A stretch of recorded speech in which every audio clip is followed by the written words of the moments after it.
Hai semua, selamat datang di channel Baca Saham. Pada video ini, kita akan membahas satu topik dengan judul Saham blue chip bagus yang harganya masih wajar, potensi dividen besar tahun 2024, dan akan RUPS pada awal bulan Maret ini. Tapi seperti biasa, semua pembahasan ini bukan rekomendasi dan hanya informasi. Ingat, kerugian kamu tanggung sendiri ya. Nah, saat ini kita akan membahas saham BBNI. Informasi pasti tentang dividen tahun 2024 akan diketahui saat RUPS pada Senin nanti tanggal 4 Maret tahun 2024. Sekarang mari kita coba proyeksikan berdasarkan informasi dari Public Expose yang dilaksanakan beberapa bulan yang lalu dan informasi di laporan tahunan BBNI periode 2023. Mari kita nonton dulu videonya dan di akhir video akan ada beberapa pembahasan menarik. Jadi nonton hingga selesai. Selamat sore Bapak Ibu Investor. Terima kasih atas kehadirannya pada Public Expose Live 2023 yang diselenggarakan oleh Bursa Efek Indonesia. Pada kesempatan yang baik ini, kami dari PT Bank Negara Indonesia akan memberikan update terkait pencapaian bisnis BNI hingga September 2023 dan strategi pertumbuhan BNI ke depannya. Sedikit pengantar terkait profil BNI. BNI berdiri di tahun 1946, pada awalnya memiliki peran sebagai bank sentral sekaligus bank komersial di Indonesia. Perkembangan aktivitas bisnis yang pesat membawa BNI untuk memiliki jaringan global di Singapura di tahun 1955, diikuti dengan kantor cabang lainnya di pusat bisnis dunia, termasuk Hong Kong, Tokyo, New York, London, Osaka, Seoul, dan akhir-akhir ini kita baru buka di Amsterdam. BNI pertama kali tercatat di Bursa Efek Indonesia pada tahun 1996, dan sejak tahun 2010, kepemilikan saham BNI mayoritas dimiliki oleh pemerintah Indonesia sebesar 60% dan 40% dimiliki oleh masyarakat. Dari sisi total aset, per September tercatat sebesar 1.009 triliun rupiah, menjadikan BNI sebagai bank terbesar keempat dari sisi aset. Total kredit yang disalurkan mencapai 671 triliun, yaitu terutama kepada segmen korporasi, enterprise, menengah, kecil, dan consumer. Dalam rangka memperkuat layanan finansial yang terintegrasi, BNI juga didukung oleh perusahaan anak yang meliputi PT BNI Finance, BNI Sekuritas, BNI Life Insurance, BNI Emittance, Hai Bank Indonesia, dan BNI Modal Ventura. Perusahaan pemerintah baik internasional dan nasional secara berkala melakukan review kepada BNI dan hingga September 2023 menempatkan BNI pada rating investment grade yang sehat. Berikut update kinerja BNI sampai dengan September 2023. Dari sisi laba bersih hingga September mencapai 15,8 triliun atau tumbuh sebesar 15% year on year. Peningkatan laba ini didorong oleh akselerasi pertumbuhan kredit selama kuartal ketiga serta kualitas aset yang terus membaik. Sejalan dengan strategi pertumbuhan yang fokus pada kualitas, rasio pinjaman berisiko atau loan at risk dan rasio NPL terus membaik. Loan at risk turun 5% year on year menjadi 14,4%, sehingga kredit cost atau biaya pembentukan pencadangan juga membaik dari 2% tahun lalu menjadi hanya 1,4% tahun ini. Bahkan lebih baik dari proyeksi awal kami untuk tahun ini yang semulanya kami targetkan di 1,5%. Total kredit mengalami akselerasi di kuartal ketiga sehingga BNI dapat membukukan pertumbuhan kredit mencapai 7,8% year on year, didorong oleh ekspansi di segmen berisiko rendah, yaitu korporasi blue chip, baik swasta dan BUMN, kredit konsumer, dan perusahaan anak. Di tengah naiknya risiko ekonomi global, BNI mengambil langkah prudent dengan membangun likuiditas yang kuat. Dana pihak ketiga atau DPK tumbuh sehat 9,1% year on year, mencapai 748 triliun, didorong oleh giro dan tabungan yang secara total tumbuh 5,6% year on year. Tren kenaikan suku bunga acuan mempengaruhi biaya bunga dana atau cost of fund yang memang trennya telah mengalami kenaikan di industri. Namun di tengah kondisi tersebut, kami bersyukur cost of fund kami saat ini di kisaran 2%, secara struktural masih lebih baik atau lebih rendah dibandingkan dengan sebelum pandemik. Sebelum pandemik tahun 2019 kami masih di atas 3%. Di slide ini kami akan menjelaskan lebih lanjut mengenai kinerja BNI selama 9 bulan di tahun 2023. Untuk mendukung kredit yang tumbuh 7,8%, DPK tercatat tumbuh 9%, rinciannya yaitu DPK falas naik 20%, sementara DPK rupiah tumbuh 6,4%. Pertumbuhan DPK falas yang kuat merupakan bagian dari strategi BNI untuk membangun buffer likuiditas tambahan yang sangat diperlukan di tengah kondisi saat ini di mana imbal hasil surat berharga di Amerika Serikat terus meningkat. Pendapatan bunga bersih tumbuh sebesar 3,1% year on year karena meningkatnya tren biaya dana di industri. Pendapatan non bunga turun 4,7% year on year, tren kenaikan imbal hasil obligasi berdampak pada portfolio surat berharga kami, yang biasanya menghasilkan sekitar 20%-an dari total pendapatan non-bunga. Meskipun pertumbuhan pendapatan mengalami hambatan dari faktor makro, kami tetap disiplin dalam manajemen biaya. Rasio CIR atau cost to income tetap stabil di angka 41,3% relatif sama dengan tahun lalu, yang berarti pertumbuhan operating expense atau biaya operasional relatif flat dibandingkan tahun lalu. Sebagai inti dari transformasi yang kami lakukan dalam 3 tahun terakhir, kualitas aset terus menunjukkan perbaikan yang signifikan. Hasilnya telah terlihat dari biaya pencadangan yang turun sebesar 25% year on year, sehingga meningkatkan laba bersih kami sebesar 15% year on year.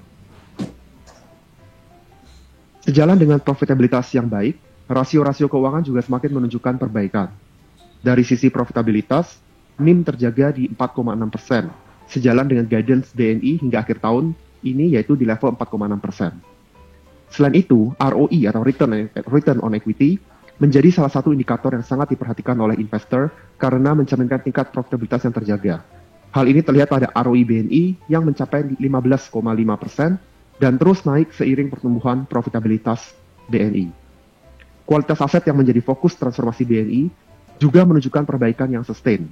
Terlihat dari loan at risk dan NPL yang semakin turun, sehingga credit cost juga semakin baik, disertai dengan rasio NPL coverage yang terus meningkat, saat ini telah mencapai di atas 3 kali, atau lebih tinggi dibandingkan dengan bank-bank besar lainnya di Indonesia. Kami yakin ke depannya, kualitas aset akan terus membaik seiring dengan strategi portfolio de-risking atau penurunan profil resiko portfolio kredit kami, di mana kami akan terus mengarah ke segmen yang berisiko rendah, terutama segmen korporasi blue chip, enterprise, consumer, dan perusahaan anak. Dari sisi likuiditas, kami selalu menjaga di atas ketentuan regulator, tercermin dari rasio LCR dan NSFR yang di atas 100%. Dari sisi permodalan, kami terus menekankan pentingnya permodalan ini. Saat ini, meskipun ketentuan regulator, minimum permodalan atau CAR sebesar 13,8%, kami tetap mempertahankan CAR di atas 20%. Kami yakin ini merupakan strategi yang tepat untuk belajar dari krisis perbankan global yang tidak terduga baru-baru ini. Dan kami optimis tren profitabilitas bank akan membaik dalam beberapa tahun ke depan. Sehingga kami akan mempertahankan Tier 1 CAR di level minimum 18%. Nah, setelah melihat pembahasan singkat tentang kinerja BBNI, sekarang mari kita dengar dulu Q&A saat public expose-nya. Ke sesi Q&A atau sesi tanya jawab. Sudah sejumlah pertanyaan yang masuk, langsung saja saya sampaikan. Yang pertama dari Ibu Nida Sahara. Ini disampaikan ataupun ingin ditanyakan kepada Bapak Muharrem. Pertanyaannya adalah berapa target RBB 2024 untuk kredit, DPK, laba, NIM, BNI? Pak Muharrem, jika masih kurang jelas nanti saya akan bacakan, tapi jika sudah bisa langsung dijawab. Silakan Bapak. Terima kasih Mas Fajar. Kami akan mencoba merespon pertanyaan tadi terkait dengan target untuk tahun depan ya, untuk kredit, kemudian juga dana pihak ketiga, laba dan NIM ya. Jadi bahwa kami memproyeksikan tentunya apa yang akan terjadi di tahun depan itu kami melihat baik aspek makroekonomi, menyangkut baik di level global maupun domestik ya. Dan juga tentunya kita melihat bahwa ekonomi Indonesia ini tetap yakin bahwa akan resilient di tahun depan dengan didukung dengan kebijakan dari regulator baik moneter maupun fiskal yang suportif, dan juga tentunya dari konsumsi dalam negeri yang terjaga. Juga adanya katalis positif ya dari rangkaian pemilu yang perlu kita dukung kondusivitasnya. Jadi kita yakin bahwa tahun depan juga pemilu akan berjalan dengan kondusif. Dengan resilient ekonomi Indonesia, kami memperkirakan kredit di tahun depan dapat lebih baik dari tahun ini. Ya, kalau mungkin tahun ini banyak wait and see, tahun depan kita memperkirakan di sekitar 10% atau sejalan dengan pertumbuhan industri.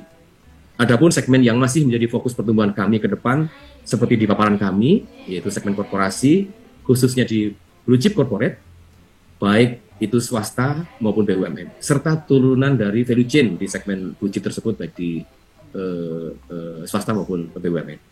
Dan juga turunan ini ya kami definisikan di segmen bawahnya, ada di segmen enterprise sampai dengan segmen consumer.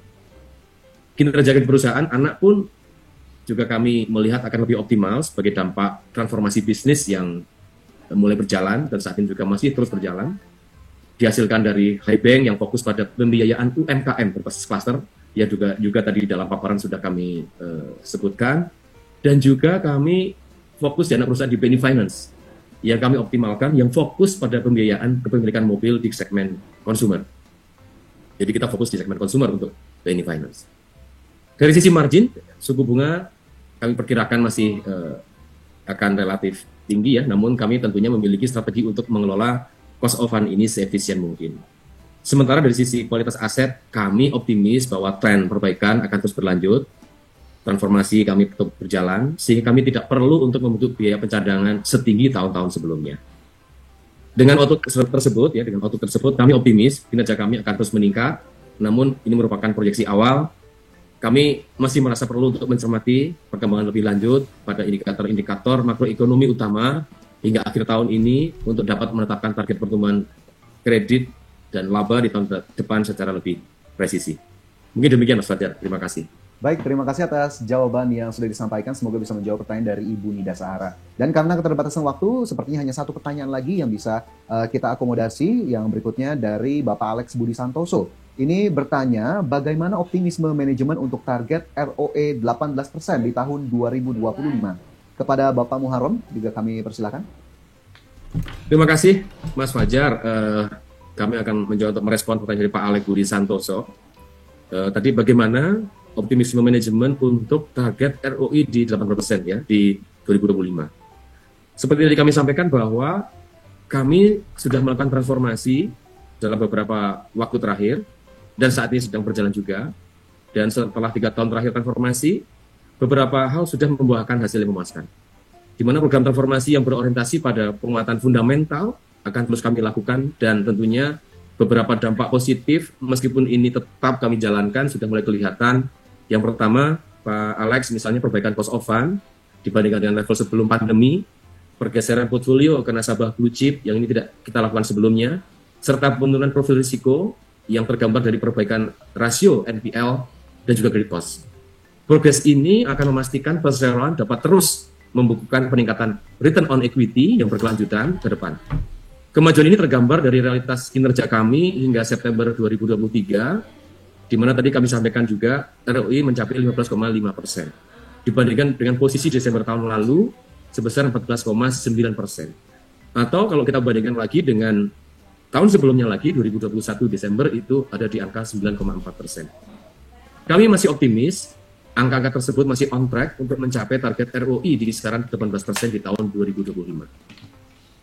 Peningkatan ROE terutama didorong oleh penurunan biaya CKPN atau credit cost ke arah 1% dibandingkan di tahun ini di kisaran 1,4%. Sumber peningkatan ROE yang kedua yaitu dari potensi peningkatan rasio net interest margin karena perbaikan cost of fund. Cost of fund perbankan saat ini tidak optimal karena adanya pengetatan moneter dan juga fiskal seiring dengan tingginya suku bunga seperti kita ketahui seperti di US. Saat ini konsensus melihat suku bunga di Amerika Serikat akan mulai menurun dalam 2 tahun ke depan, yang itu tentunya akan berdampak positif bagi cost of fund dan juga margin di BNI. Nah, kami juga memiliki strategi dan juga taktis, diantaranya dengan membangun basis pendanaan yang lebih kuat, yang bersumber dari dana murah atau kasa berbasis transaksi, dan juga melanjutkan proses transformasi digital, membangun kapabilitas BNI sebagai preferred transaksional bagi nasabah kami, dan juga melanjutkan fokus ekspansi pada nasabah blue chip, ya, serta disiplin dalam mengawal transformasi dan juga penyempurnaan bisnis perusahaan anak seperti yang tadi kami sampaikan, seperti di BNI Finance, di Highbank, dan juga di anak-anak yang lain seperti juga di BNI Life maupun di BNI Securities. Demikian Mas Fajar untuk kami mencoba merespon tadi concern dari Pak Alex. Terima kasih. Oke, sekarang kita lihat informasi dari laporan tahunan BBNI periode tahun 2023. Di sini merupakan proyeksi tahun 2024 yang dicatatkan pada laporan tahunan tersebut. Baik dari sisi pertumbuhan kredit, DPK, NPL gross, profitabilitas, dan masih banyak lagi. Di sini satu hal yang kita perlu highlight adalah dividen, di mana proyeksi pembayaran dividen di tahun 2024 sekitar 40 sampai dengan 50%. Sekarang mari kita proyeksikan. Nah, dengan laba tahun 2022 sebanyak 18,31 triliun dan di tahun 2023 tumbuh 14,18% sehingga menjadi 20,90 triliun, itu berarti akan ada 2 skema dengan dividen payout ratio yang berbeda. Yang pertama, jika dividen payout rasionya 40%, maka diasumsikan dividen yang dibagikan kepada pemegang saham adalah 8,3 triliun rupiah. Dan jika dibagi dengan lembar saham beredar, berarti mungkin saja dividen per share akan menjadi 224,25 rupiah. Jika dibagi dengan harga saham 5.900, itu artinya proyeksi dividen akan menjadi 3,8%. Nah, skema kedua, dengan dividen payout rasio 50%, artinya laba yang dibagi sekitar 10,45 triliun rupiah. Masih dengan cara yang sama, dengan membagi lembar saham beredar, dividen per share mungkin saja akan menjadi 280,31. Dengan harga saham 5.900, berarti proyeksi dividen yield sekitar 4,75%. Di sini teman-teman bisa lihat berarti ada potensi di tahun 2024 ini BBNI akan membagi dividen dengan yield 3,8 hingga 4,75% dengan harga saham 5.900. Tapi ingat, ini hanya proyeksi. Untuk angka pastinya akan kita ketahui pada hari Senin nanti, yaitu saat ROPS. Nah, tapi setidaknya dari sini teman-teman bisa lihat bahwa dividen yield BBNI di tahun 2024 ini bisa dikatakan jauh lebih baik dibandingkan beberapa tahun sebelumnya, bahkan mencapai potensi maksimal sekitar 4%. Angka ini tentu masih menarik karena masih setara dengan dividen yield seperti BMRI dan BBRI. Demikianlah pembahasan singkat pada video ini. Selalu ingat bahwa semua saham yang disebutkan bukan rekomendasi dan hanya edukasi. Segala risiko kerugian menjadi tanggung jawab kamu sendiri. Mohon juga agar dapat mengecek kembali data yang ditampilkan. Di video berikutnya ingin dibahas materi apa lagi? Tulis di kolom komentar ya. Sebagai informasi, channel YouTube Baca Saham sekarang ada dua. Yang pertama Baca Saham dan Baca Saham dari Nol. Berikut ini beberapa list ebook baca saham. Pertama, Stock for Living. Kedua, Strategi Nabung Saham. Ketiga, The Stock Market. Dan keempat, Cara Cepat Analisa Laporan Keuangan. Apabila tertarik, chat saja pada nomor WA yang ada. Sekian video ini, semoga bermanfaat. Thank you.